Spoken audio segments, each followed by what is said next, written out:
आइए बच्चों, एक्सरसाइज 6.2 का लास्ट क्वेश्चन देखते हैं बेटा। लास्ट क्वेश्चन क्या कहता है हमारा, यहां पे लिखा हुआ है PQ and RS are two mirrors placed parallel to each other. जब बेटा प्लेस करेंगे तो क्या होगा, लाइंस पैरेलल बन जाएंगी। एन इंसिडेंट रे और रिफ्लेक्टेड रे, बेटा आपने फिजिक्स में पढ़ा होगा, इंसिडेंट रे जब कोई रे मिरर से टकराती है तो उतने ही डिग्री के एंगल पे वो क्या कर जाती है, टर्न करती है दूसरे मिरर को जाके, फिर उसी एंगल पे वो टर्न करती है। तो ये आपका कंसेप्ट किसका है बेटा, फिजिक्स का है, इंसिडेंट रे और रिफ्लेक्टेड रे।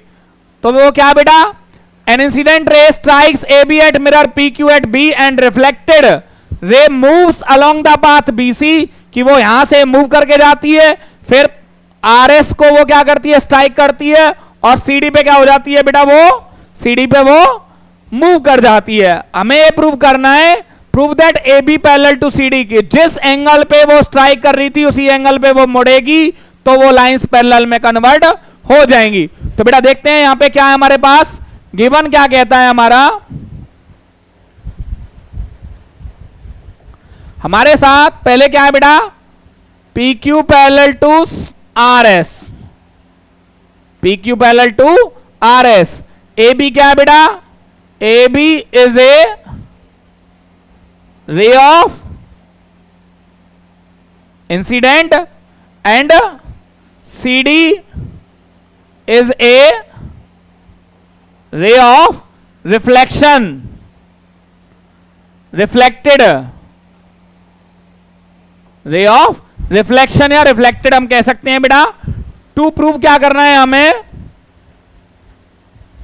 टू प्रूव करना है बेटा AB पैरेलल टू CD। यहां पे कंस्ट्रक्शन पार्ट होगा बेटा, कंस्ट्रक्शन क्या होगी स्टूडेंट्स, यहां पे कंस्ट्रक्शन होगी ये बेटा कि हम क्या करेंगे, हमने यहां पे क्या किया, B पॉइंट से एक परपेंडिकुलर लाइन डाली किस पे, RS पे, और एक CD से परपेंडिकुलर लाइन ड्रॉ की किस पे, हमने PQ पे। ड्रॉ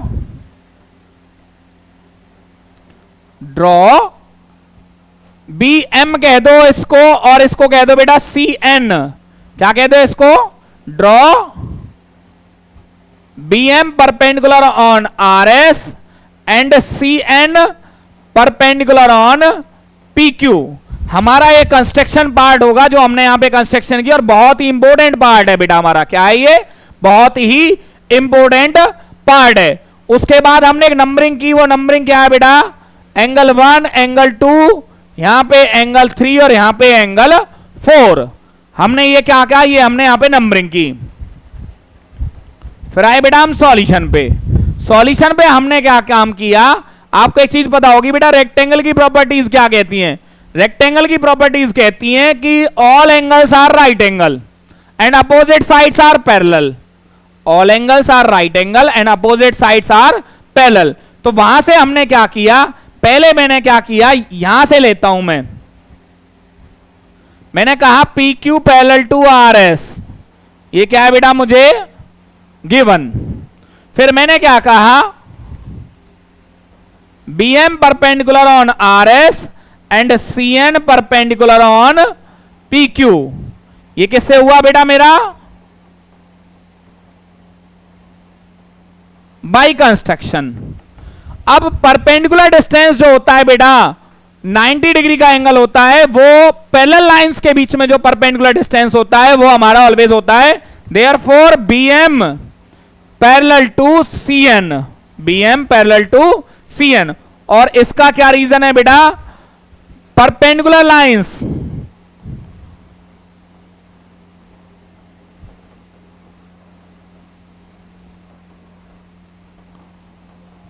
बिटवीन टू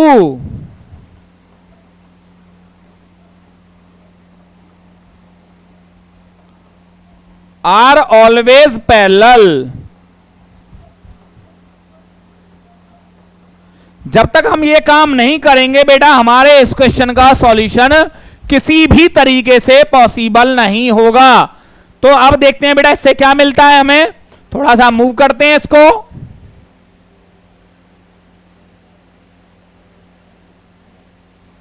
तो बेटा हमें क्या मिलता है, now angle 1 is equal to angle 2, इसको हम बोलते हैं बेटा angle of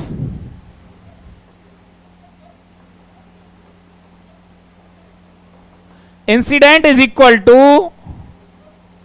angle of reflection, angle of reflection. Similarly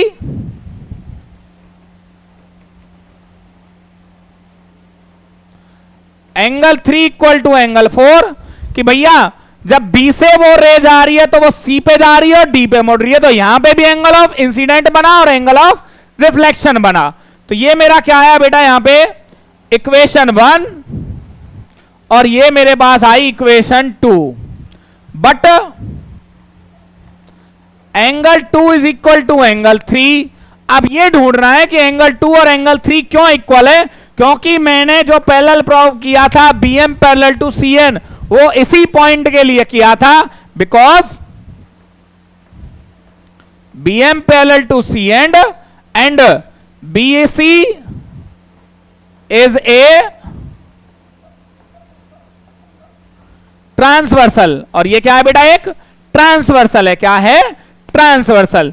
थोड़ा सा मूव कर लेते हैं कि आपको ट्रांसवर्सल लिखा हुआ दिख जाए। तो ये क्या लिया मैंने equation number 3 from equation first second and third. बेटा 2 और 3 बराबर हैं, 2 किसके बराबर है, 1 के। Angle 1 is equal to angle 4। अगर एंगल 1 और 4 मेरा बराबर हो चुका है, कौन सा बेटा, एंगल 1 और एंगल 4 मेरा बराबर हो चुका है। अब हमें क्या करना है वो देखते हैं बेटा। तो बेटा यहां पे हमने क्या लिया इसको, इक्वेशन नंबर 4। अब हम करेंगे एडिंग इक्वेशन 3 एंड 4। 2 और 1, हमारा 3 और 4 में क्या था, angle 1 plus angle 2 is equal to angle 3 plus में एंगल 4। 1 और 2 का नाम क्या है बेटा, angle ABC is equal to angle BCD। और एंगल ABC और ABCD अगर मैं इनको देखूं तो ये अल्टरनेट इंटीरियर एंगल बना रहे हैं बेटा, क्योंकि BC कॉमन आ रहा है, AB फिर BC हमारी ट्रांसवर्सल है और CD हमारी पैरेलल है। तो यहां पे मूव करने के बाद क्या मिलेगा बेटा, मुझे मेरा आंसर यहां पे मिल जाएगा। तो मेरा आंसर क्या कहता है बेटा, वो देखिए यहां पे मैं अपना आंसर मेंशन कर देता हूं, therefore AB parallel to CD, और रीजन में देता हूं बेटा because angle ABC and angle BCD are alternate interior angles. क्योंकि अल्टरनेट इंटीरियर एंगल की पोजीशन पे आ रहे थे, इसलिए AB पैरेलल टू क्या होगा बेटा, मेरा CD होगा। देखिए बेटा यहां पे पहला स्टेप क्या था, AB और CD के बीच में हमने पहले की थी कंस्ट्रक्शन। मैं आपको एक बार और कर देता हूं बेटा, इंपोर्टेंट पार्ट है। मैंने यहां पे कंस्ट्रक्शन पार्ट किया था, वो मेरा इंपोर्टेंट पार्ट था। 2 लाइनें मेरी ऑलरेडी पैरेलल थी, और जो परपेंडिकुलर लाइंस होती हैं बेटा वो कौन सी होती हैं, वो मेरी already perpendicular lines between 2 parallel lines are always parallel to one another. तो यहां पे मैंने इनको पैरेलल बनाया, तो 1 और 2 क्या बने बेटा, एंगल ऑफ इंसिडेंट और angle of reflection. Similarly angle 3 equal to angle 4 बना, angle of incident equal to angle of reflection. फिर 1 और 2 मेरे क्या, 2 और 3 क्या बने बेटा, मेरे 1, 2 और 3 मेरे थे, क्योंकि BM पैरेलल टू मैंने CN किया था, तो वहां पे अल्टरनेट बने।